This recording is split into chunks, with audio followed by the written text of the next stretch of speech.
ഉപയോഗശൂന്യമായ ഓലമടലിൽ നിന്ന് കാര്യക്ഷമത കൂടിയ കാർബൺ വേർതിരിച്ചെടുത്തിരിക്കുകയാണ് അമൃത വിശ്വവിദ്യാപീഠത്തിലെ ഗവേഷക സംഘം.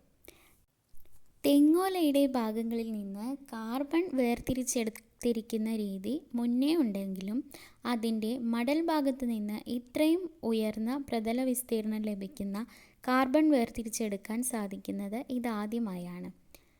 നിലവിലുള്ള കാർബണുകളെ അപേക്ഷിച്ച് ഉയർന്ന പ്രകടനശേഷി, കപ്പാസിറ്റൻസ് എന്നിവ ലഭിക്കുന്നു എന്നതാണ് ഇത്തരത്തിൽ ഉൽപ്പാദിപ്പിക്കുന്ന കാർബണുകളുടെ പ്രത്യേകത. മറ്റു കാർബണുകളെ അപേക്ഷിച്ച് ഏതാണ്ട് 80% അധികമാണ് ഇത്തരം കാർബണുകളുടെ പ്രതല വിസ്തീർണം. ഈ കാരണങ്ങൾ കൊണ്ട് തന്നെ ജലശുദ്ധീകരണം പോലെയുള്ള പ്രക്രിയകളിൽ അഡ്സോർപ്ഷൻ ഏജന്റുകളായും ബാറ്ററികളിലും മറ്റ് ഇലക്ട്രോണിക് സംവിധാനങ്ങളിലും ഉപയോഗിക്കുന്നതിന് അനുയോജ്യമായ കാർബണുകൾ ആയിരിക്കും ഇവ.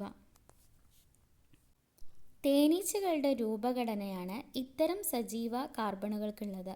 ജലശുദ്ധീകരണത്തിന് ഇത്തരം കാർബണുകൾ ഉപയോഗിക്കുന്നതിലൂടെ കാഡ്മിയം, ലെഡ് മുതലായ വിഷപദാർത്ഥങ്ങൾ ഉൾപ്പെടെയുള്ള വസ്തുക്കൾ 96% വരെ ജലത്തിൽ നിന്ന് നീക്കം ചെയ്യാൻ സാധിക്കും എന്നാണ് റിപ്പോർട്ട്.